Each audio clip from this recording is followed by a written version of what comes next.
Awesome. Let's chat. Tell me a little bit how you been. How you been doing? You wanna test the mic? I'm good. He's good. All right. Okay. Yeah. How you been doing? How's everything going here at Q Productions? Well, we're doing all right. Good to be alive and doing the same thing that we love to do, music. It's always about the music, right? I've been doing music. I got involved with music when I was 15 years old. So I've been doing music, been in music all my life. Tell us a little bit about next year. We're seeing the 25th anniversary, and still so many people are just so in love with Selena. As the Quintanilla family, how does that make y'all feel that she's still so relevant? Well, I've always said that in Selena's case, it was never just the music, it was the person.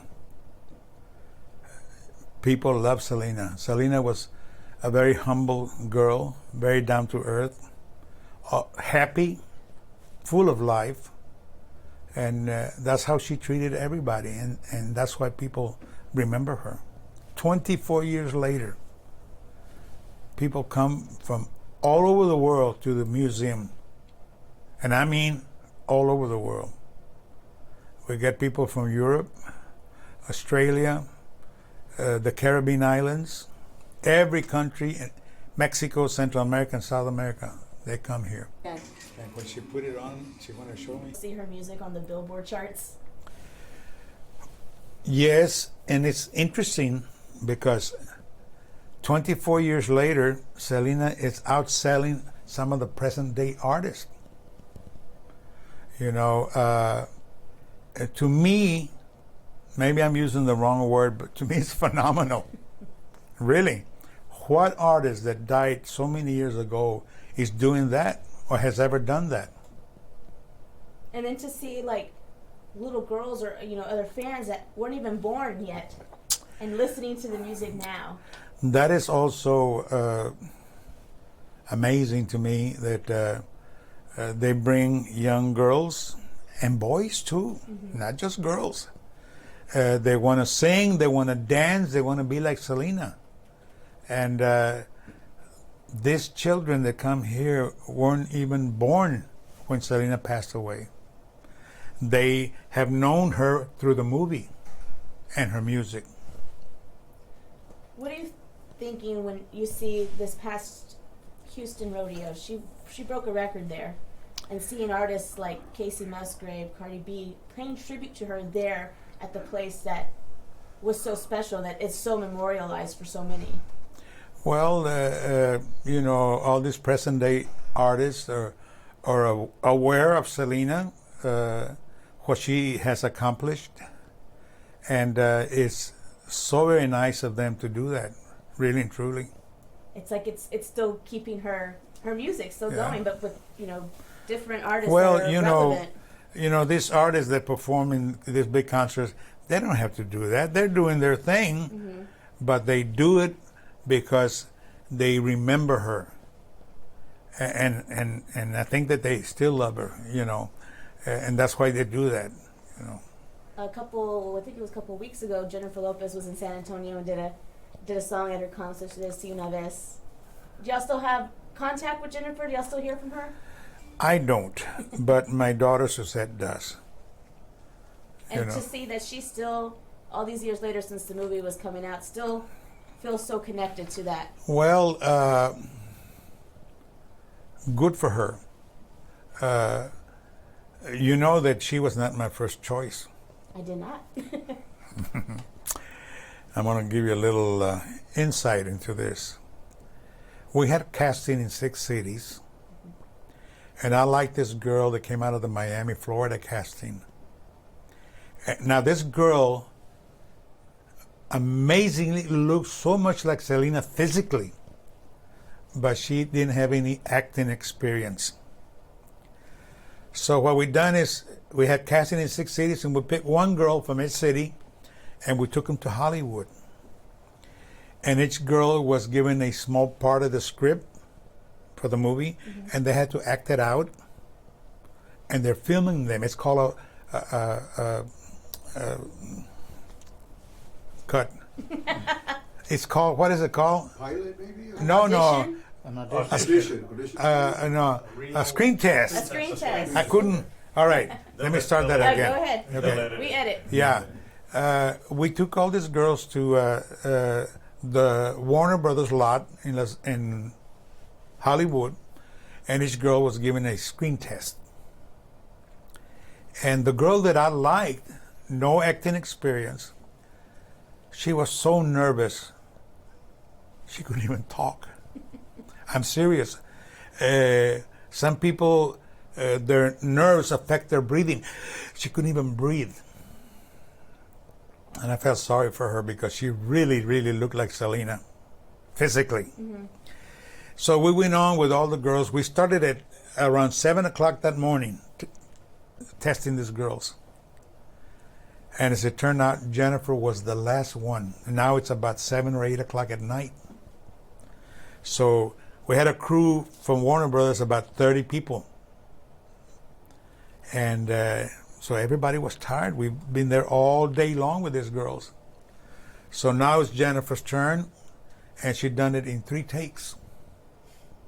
So they pulled me aside and said, Mr. Quintanilla, she doesn't look exactly like Selena, but with makeup and clothing, we'll make her look like Selena. That's Hollywood, typical Hollywood. And we were tired. I was tired. I said, all right, let's go with her. And look where she's at now. What did you think of her final product for the movie? I think she done a great job. And I think that everybody feels the same way. What about Edward James Olmos? Well, Edward James Olmos was not my choice. We were talking to this actor from Panama, Central America, Ruben Blades. And he does a lot of American movies. But Mr. Ruben Blades was filming another movie at the time. It would not be through till 2 months later. And Warner Brothers said, we can't wait till 2 months. Cut. Do you want me to tell you the whole story about how he came in? Edward James Olmos came in? Let's hear it. All right. About that time, I got a call from the LULACs. I'm more than sure that every Latino knows who the LULACs are. It's a political Latin organization. Well, they gave me a call. They're having an award show in Washington, D.C., and they want to give Selena a posthumous award. So now they want me to fly over there. They're paying for my flights, hotel, food, and everything. I said, I'll go. So I went to the award show.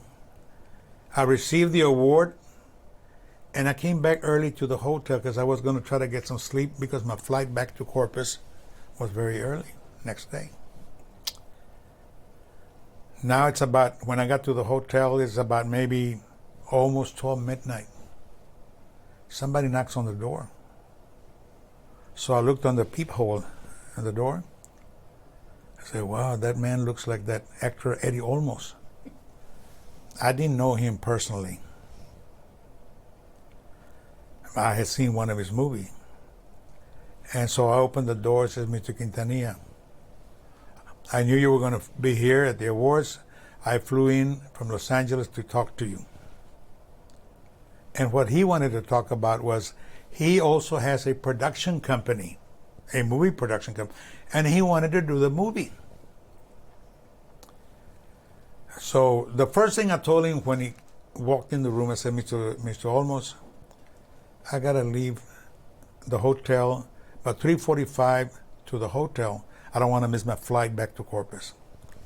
Well, 3:45 in the morning, the man's still talking. So that done it for me.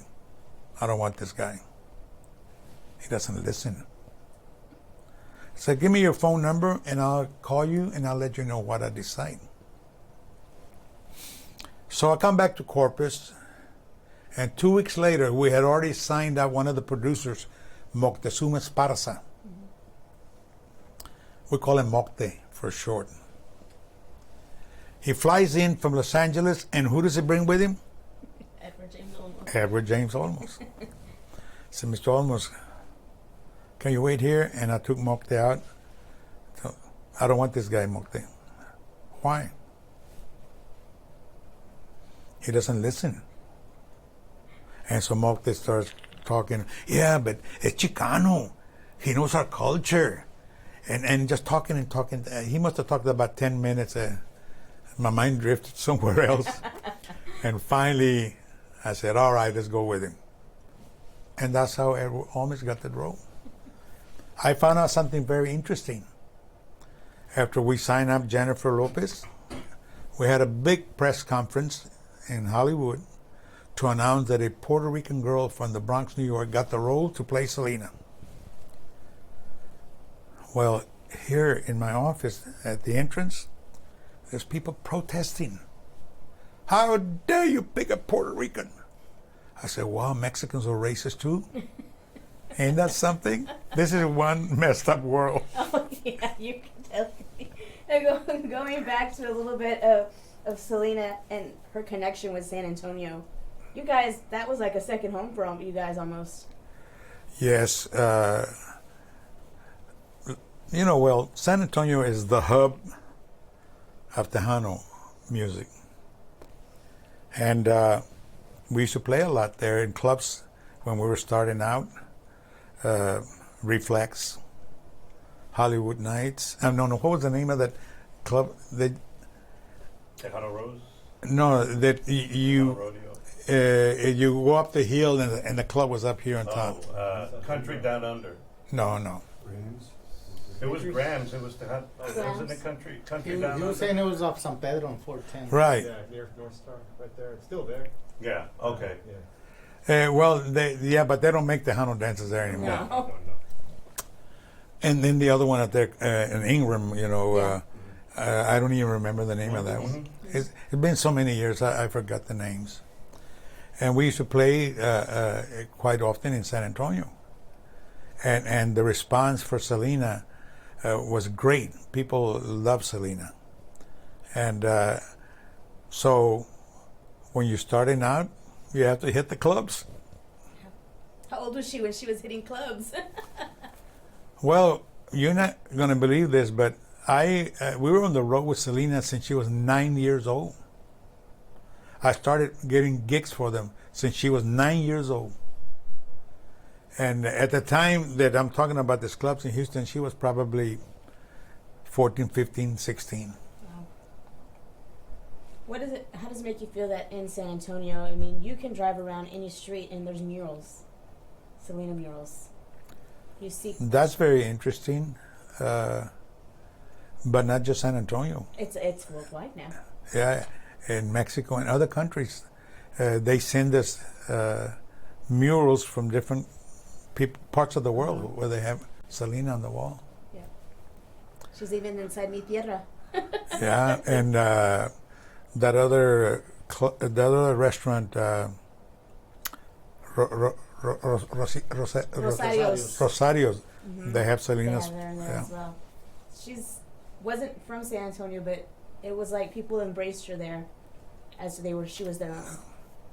And to see now, all these years later, how much it's grown. Does that still kind of like you sit back sometimes and you're just like, wow, this is still happening? Well,